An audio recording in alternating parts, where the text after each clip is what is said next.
Hi there.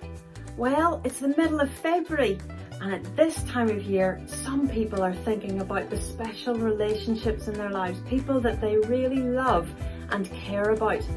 And some people might even sit down to write a letter or a card to tell those people how much they love them.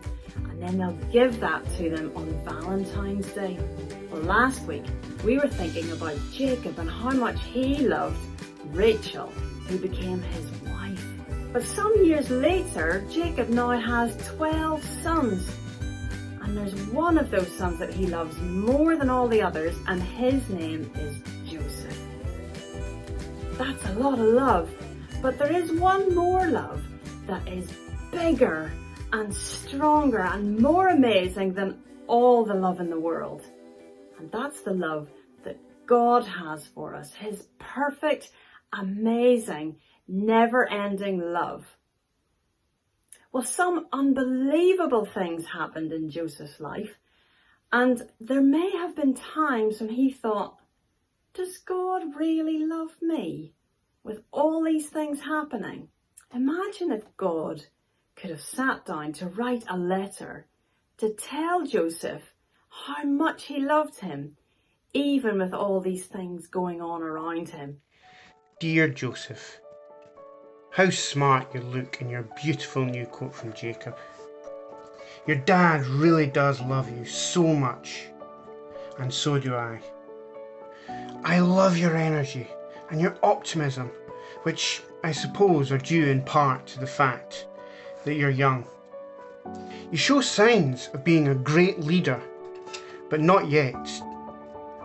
It's not the right time, and there are many things still to happen before then. Some things might be difficult to understand, but never forget that I love you.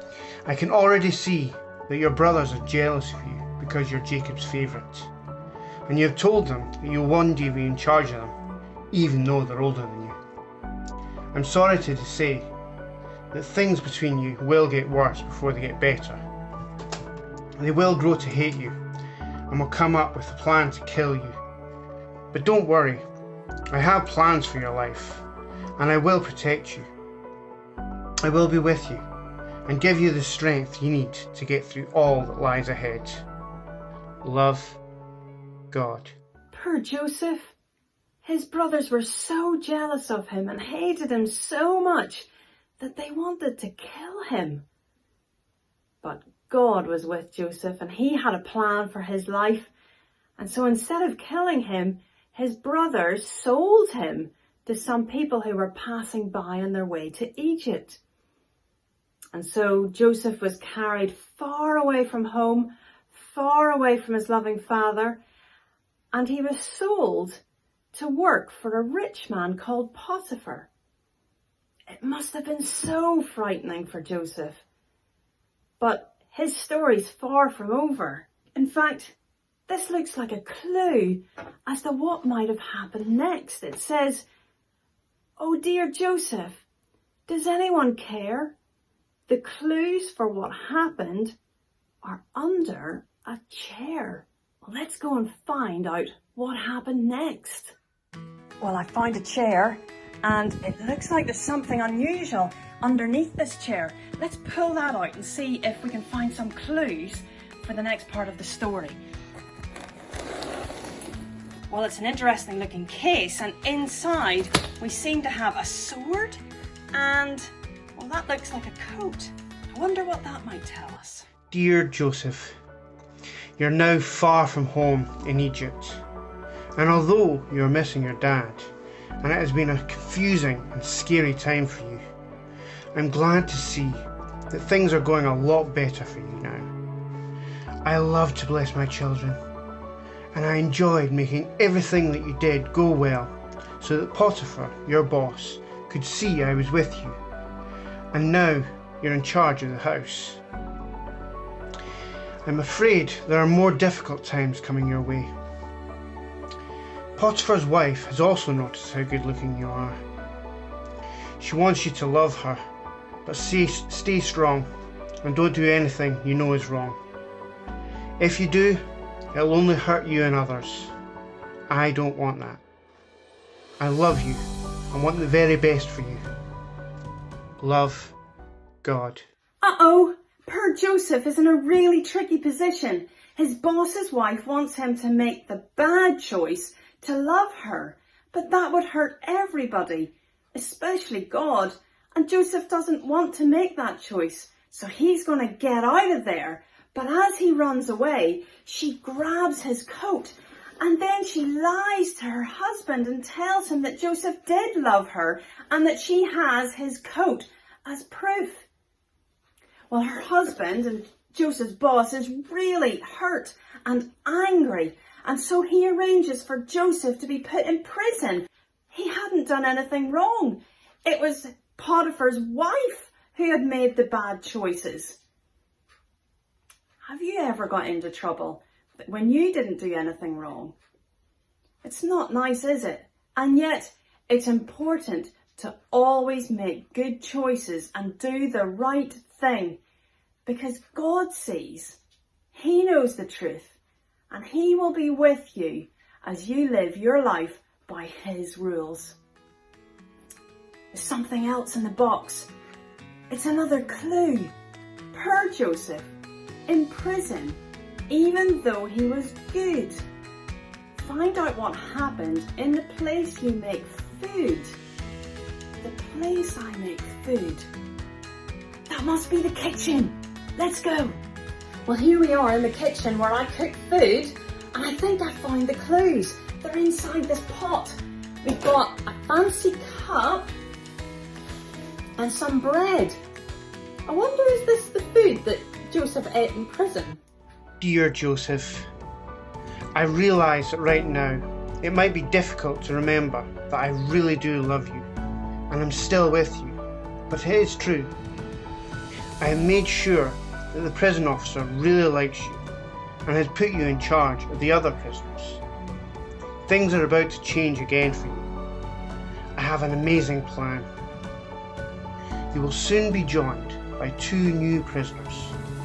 I'm going to give them really strange dreams that will bug them because they will want to know what they mean. You'll be able to help them because I will tell you what the dreams mean. Something cool is about to happen.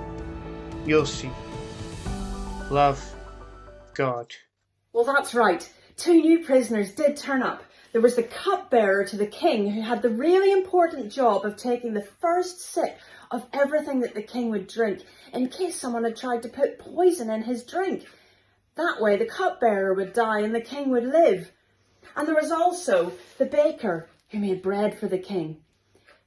Both men had very strange dreams in prison, and God helped Joseph to tell them what their dreams meant. For the cupbearer, he was going to be released from prison and he would get his job back in the palace. "Don't forget me," said Joseph. "Tell the king that I'm here and that I'm innocent so that I can get out of prison too." The baker, well, his dream was different. His dream meant that he was going to be released from prison, but he was going to be put to death. The things that Joseph said did come true. But the cupbearer forgot about Joseph. And so Joseph stayed in prison. There's another clue in this pot. God's love is patient. There's more to the story if you want to know. The place you lie down is where you must go. The place I lie down, it must be a bed. Let's go. Here's a place to lie down, and it looks like there's some clues in this pillow. What is there? There's an eye mask and some sleep spray. What could that be about? I am still here. I know these last 2 years in prison have seemed to go on and on, but sometimes the time that you think is the darkest is the time you grow the most. You're not the boy you used to be, Joseph. You are now a man. And you are ready for the most exciting and wonderful part of my plan. It's much bigger than you. It's a plan to rescue all my people, not just now, but for all time. I knew from the beginning that you'd be at the centre of my story, right at this moment. Hold on to your hat, Joseph. Things are about to get very exciting. Remember that gift I gave you to understand dreams? It's about to come in use again. I'm going to give Pharaoh, the king, a really strange dream about what the next 14 years in the country are going to be like. It'll be another weird dream, all about fat and thin cows and grain stalks. He won't understand his dream and will get really frustrated and angry when no one can tell him what it means. Then the butler will remember you and will tell the king about you. You're going to be released from prison, Joseph. Soon you'll be on your way to the palace. Love, God. Wow! From the prison to the palace.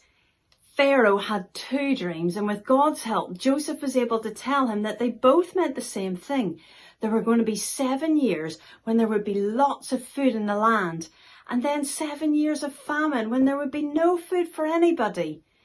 Joseph told Pharaoh, "You need to find somebody who is wise and understanding, who can be in charge of storing up grain in the years when there's lots of food, so that when there's a famine, everybody has enough to eat."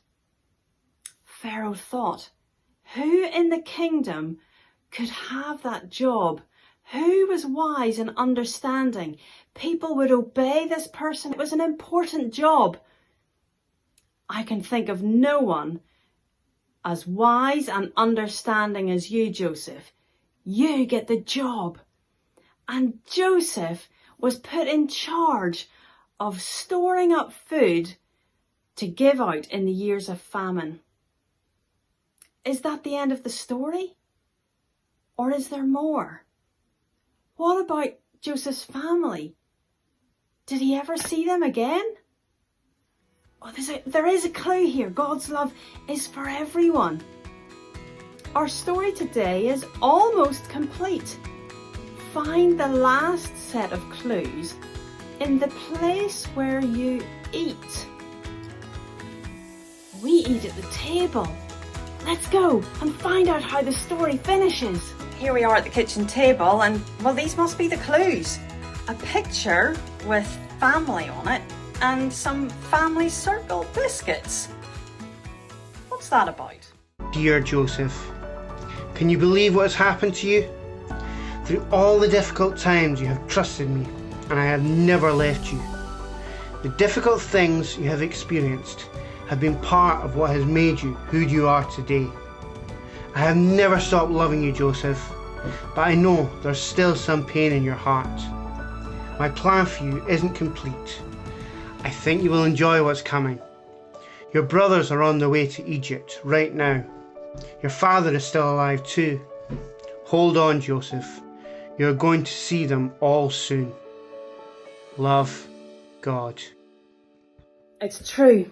Joseph's brothers came to Egypt looking for food in the time when there was no food in the land. They didn't recognize Joseph at first because he looked so different.